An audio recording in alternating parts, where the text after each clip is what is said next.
dal leen ak jàmm ci xibaaru marax yi li ci gën a fës te ñu nam ko jukki lu toll ci téeméer ak juróom-ñeenti distinction naka la ñu amal fële ca Grand Théâtre Doudou Ndiaye Coumba Rose njiitu réew mi Macky Sall naka moo doon président ni ki tey concours général atum 2023 di ngeen ko dégg ay kàddoom ci biir xibaar yi.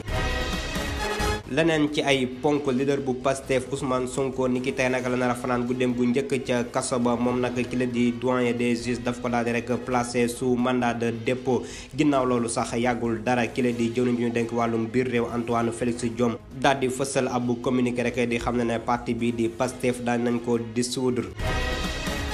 ndogal li nga xamante nag jëwriñ ji ñu dénk wàllum communication ak télécommunication daal dina koy jël ngir dakkal connexion bi jëm ci wàllum données mobiles yi askan wi daal dinañ ko ñaawlu bu baax a baax suñu ndaw Cheikh Tidiane Thiam moo doxoon daje ak ñenn ci ñoom di ngeen ko dégg ci biir xibaar yi.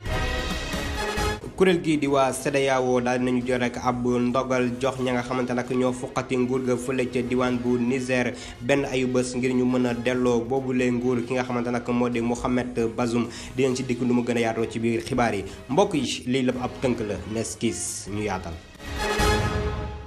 dal leen ak jàmm ci xibaar yi ni ma leen ko doon junjee ca bopp ba lañ koy dooree njiitu réew mi Macky Sall ni ki tey nag daal dina présider fële ca Grand Théâtre Doudou Ndiaye Coumba Rose cérémonie concours général 2023 ca boobu leen daje nag lu toll ci téeméer ak juróom-ñeenti distinction lañ fa daal di rek nemmeeku njiitu réew mi Macky Sall nag yëkkati na fa ay kàddu bokk na ci ay bëgg-bëggam gën a ñoŋal wàllum intelligence artificielle ci jamono ja nga xamante nag dañoo nekk ci wàllum mondialisation ak xarala yu bees ñu teewlu kàddu njiitu réew mi Macky Sall. La cérémonie de remise des prix du concours général. remise prix jëm ci concours général tey bile moom du lenn lu dul ab temps fort ndax ab excellence ak li di wàllum liggéey lañ fi nemmeeku loolu waral sax boo ñi nga xamante ne ñoo di ay lauréat ma bëggoon a wàññi ñoom ñi ci gën a xarañ mu di Cheikh Thioune te mu bokk fële ca lycée d'excellence bu Diourbel ak Safiatou Koné mu jógee ci lycée d'excellence Mariama Ba ndax lii di éducation ak formation moom dafa am solo loolu sax moo waral ba tax ñu changé ay paradigme gannaaw bi ñu amalee lii di concertation jëm ci wàllum éducation li jëm ci wàllum science ak lii di formation professionnelle sax boo leen gisee moom lañ daal di privilégier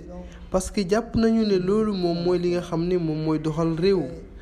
donte nag gis nañu li nga xamante ni moo di robotique te mu nekk loo xamante ni ne am na xëy yu bari yoo xam ne da koy daal di fànq loolu waral ba tax ñu war cee bàyyi xel bu baax. L'intelligence artificielle qui nous attend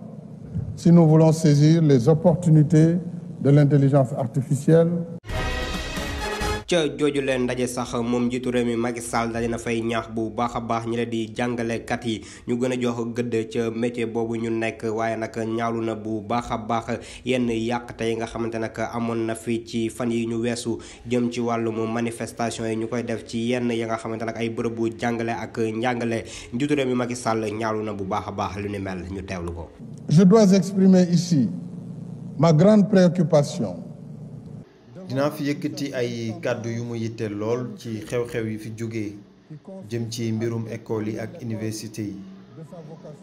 nga xam ne dañoo bëgg a soppi seen vocation mu nekk jàngale ak yaraate lu garaaw la ñu gis ab enseignant bu waroon jàngale di def leneen lu dëppoowul ak li ko yoon sant ba yegg ci di inciter élèves yi ngir ñu dem ci manifestation yi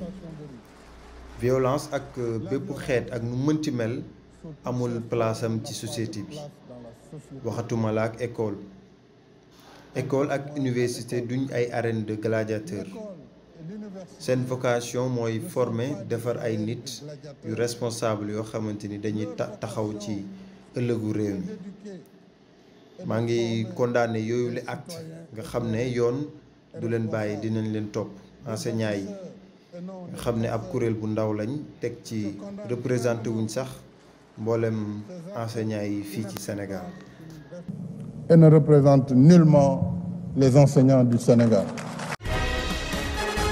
maa ngi leen ko doon junj ca bopp xibaar yi moom leader bu Pastef Ousmane Sonko daal dinañ ko rek placé sous mandat de dépôt ginnaaw ab audition bu doxoon digganteem ak doyen des juges Oumar Maham Diallo boobule audition nag toll ci ñeenti waxtu rek ya nga xamante nag moom mi mu ngi ko doon déglu leader bu Pastef Ousmane Sonko nga xamante nag ñu ngi ko jàppoon rek ajuma bii ñu génn ginnaaw ay jàppante yu doxoon diggam ak benn gendarme ba mu sax daal di jël téléphone am ñu koy toppee ab sàccum téléphone bokk na ci yeneen lu koy toppe tamit juróom-ñett ci ay chef d'accusation moom mi la nag mën na a fanaan guddeem gu njëkk niki tey ca kaso ba. ginnaaw bi ñu ko placé mandat de dépôt moom leader bu Pastef ay waxtu yu néew rek lañ ci teg ki la di jëwriñ ji ñu dénk wàllum biir réew Antoine Félix Abdoulaye Diome daal di xaatim ab communiqué rek di ci xam ne nag parti bi di Patriotes du Sénégal pour le travail l'éthique et la fraternité Pastef daal di nañ ko rek dissoudre jaarale ko rek ci ab décret numéro 2023 1407 bu 31 juillet 2023 ginnaaw bi ñu nemmee ko rek neñ sos boobu les partis ak ña fa nekk nag dañuy woote ay fitna ci réew mi moo xam ya xewoon ca ndorteel weeru mu juin ak mars 2021 ba tax nag ñu daal di jël ab ndogal ngir dissoudre boobu parti nga xamante nag mu ngi sosu woon juróom benn fan ci weeru mu février atum 2015. waa division des investigations criminelles ak waa sûreté urbaine jamono ji nag ñu ngi wër ki nga xamante nag moo di avocat bi di maître Juan Branco bokk ci ñi layal Ousmane Sonko nga xamante nag dañ ko décerné woon rek mandat d'arrêt international te rek ngeen gisoon ko niki démb fii ci diwaan bu Ndakaaru ca ba nga xamante nag ñay layal Ousmane Sonko ñu ngi jàkkaarloog taskatu xibaar yi moom mi la sax ñu wax ne rek dafa jaare ca diwaan bu Gambie ginnaaw rek bi mu jógee fële ca réew bu tugal di France mu ngi si nag ci réew bu Sénégal jaarale ko rek ci ab ndamar ca boobu le mbir moom mi la nag di procureur de la république daal dina sàkku ci division des investigations criminelles DIC ngir ñu teg loxo Toussaint Manga ak maître Ngagne Demba Touré ñoom ñaar ñi la nag fare ca parti Pastef bu ñu sukkandikoo ci procureur bi dañoo yëkkati ay kaddu ya nga xamante nag woote yee fitna la ci réew bu Sénégal ci noonu nag greffier ya fare ca union nationale des travailleurs de la justice ñoom nag ñu ngi xaatim ab communiqué di jàppal tànk seen naataango bi la di maître Ngagne Demba Touré ñoom ñi la nag di xam ne yëkkatiwul benn kàddu ba nga xamante nag mën na indi gàllankoor ci dalu réew mi wala sax di salfaañi ak yelleef yi nga xamante nag teg nañ ko ci réew mi di ay loi ak i règlement ñoom ñi la nag di xam ne li tax ñu koy def lool rek la tax mu bokk ca parti Pastef moo ko waral waaye nag bii moo nekk mujjeelu yoon ñuy seetaan lu ni mel ñoom ñi la nag di xam ne dinañ def lépp lu ci war ngir seen naataango boobu ñu respecté ak yelleefam rawatina ci corps de métier bi nga xamante nag moom la nekk.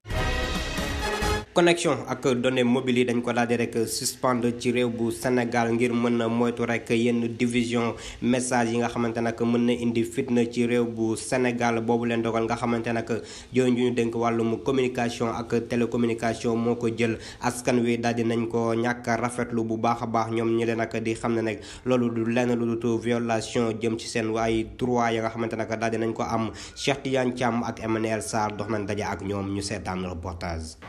ci Dakar lu bari ci activité yi dafa taxaw li ko waral mooy tiitaange ak njàqare ci jànkuwanteeg ay jàmmarloo yu bees connexion données mobile daal nañ koy taxawalaat ci yenn plateforme yi ndogal li tukkee ci ministre de la communication des télécommunications et de l'économie numérique nekkul lu askan wi ànd. waaw loolu moom wax dëgg yàlla moom dañ koy ñaawlu quoi décision la boo xam ne ñaawlu nañ ko trop parce que ay choses la yoo xam ne ñu loolu xamuñu ko woon fii auparavant. donc bu ñu bàyyee ba tey commencé di ñu indi loolu ndax benn homme politique boo xamante ne teg nañ ko loo xamante ne nii wax dëgg yàlla Sénégal yëpp ñu ngi koy ñaawlu donc seen naqar nag ñu koy wane si kaw tali bi génn di résister ñu ñëw tey du ñu daggal internet boo xamante ne ñu bëri tey seen moyen de travail la woon ñu bëri tey si loolu la ñuy liggéey donc loolu mënuñ lu dul di ko ñaawlu quoi di ko naqarlu bu baax a baax. xanaa di ko naqarlu rek métti na ci askan wi parce que jamono bi moo toll foo xam ne mënuñoo dem sans internet waaw bu defee loolu moom daf ñuy xaw a indil ay jafe-jafe daal. réseaux sociaux yi nekk na xarala bu ndaw ñi gën di jëfandikoo jamono yi ab laaj bu ñuy samp moo di ndax dañ koy jëfandikoo ci yeneen anam walis lu dul yoon. waaw mais xam nga message yooyu di gars yi di jàllale c'est parce que ñoom dañoo am benn sentiment boo xamante ni ci réew mi gars yi amatuñu yaakaar ci réew mi maanaam réew mi yàq nañ ko yàq goo xamante ni nit ñi ku nekk amatoo yaakaar sa réew moo tax gars yi ñu ngi jël ay gaal di dem ak ñii di jaar ci immigration yi ay Nicaragua genre. média yi ñoo waxatul dëgg parce que média même bu jógee sax wane li xew si dëkk bi ñu coupé la donc ñun amatuñu beneen moyen bu passé suñu information lu dul si internet ñun foofu la ñuy communiquer ñun ñëpp fa la ñuy waxtaanee. saay bu réew mi tolloo ci situation askan wi dañuy teg yeneen i pexe ngir mën a connecté ci réseaux sociaux yi. waaw mais solution la xam nga depuis ñu bëri instant bi am na ñu bëri même man mii sama téléphone VPN mosuma ko dindi ñu bëri l'instant bi VPN ngay activé nekk sa jàmm di nga connecté wu di nga mën a transmettre message yi nga soxla di nga mën a dugg Telegram yeneen sites yi nga xamante ni sans benn kii ni censure. loolu mënul ñàkk internet moom instant yi c'est l'essentiel fii réew mi toll parce que li fi xew képp kuy sénégalais il te doit de l'information ñëpp war a xam li xew si biir réew mi ñoom waratuñu am dara loo xam ne dañ ñu koy nëbb donc man loolu laa jàpp. ngir jàmm ak dal mën a wéy ci mim réew askan wi yeesal nañ seeni bëgg-bëgg. solution bi daal mooy ñoom ñu jéem a toog ñu waxtaan ñu jéem a trouver un terrain d'entente ci problème yi nga xam ne chaque jour population baa ngi koy dund waaju la jeex dafa xaw a métti daal ci askan wi. waaw mais jàmm ji ci loxo Macky Sall la nekk maanaam Macky Sall dong mu mën a delloo jàmm ci réew mi mooy mu bàyyi Ousmane Sonko nit ñi nekkaat ci liñ nekkoon ku nekk dem sa li. ginnaaw bi yoon tegee loxo njiitu Pastef bi di Ousmane Sonko ajjuma bi weesu tiitaange feeñ na ci askan wi jëm ci jàmmi réew mi Ousmane Sonko di opposant bi ñu gën a ràññee ci nguuru njiitu réew mi Macky Sall teg ci nekk candidat ci joŋante njiitu réew mi war a am ci atum 2024. li koy yoon toppee mooy appel à l'insurrection ak yeneen yu ki demee ni ay actes criminels ak i délits bu ñu sukkandikoo ci communiqué procureur de la république ci samedi bi ñu génn ci loolu autorités yi dakkal nañ lii di données mobiles ci yenn xarale yi ndax ay message yuñ ci jàllale te dëppoowul ak li yoon digle.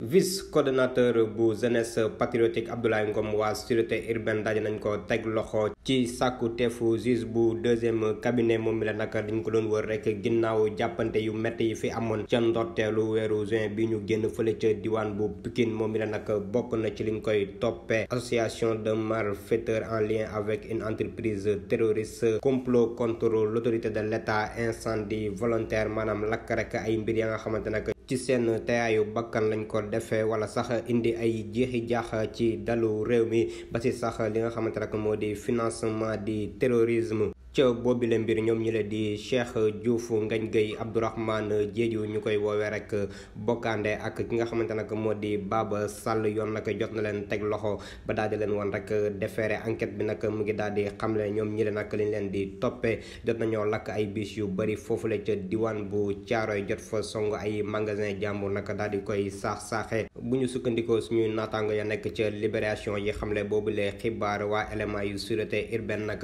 daal di nañu teg loxo benn ndamar 4x4 Dodge bi nga xamante nag moom lañ doon jëfandikoo rek ngir séddale cocktail molotov yi boobu leen ndamar nag bu ñu sukkandikoo ci Libération ki ko moom mu ngi wuyoo ci turu Alassane Sall bokk ca parti Pastef nekk fële ca diwaan bu États-Unis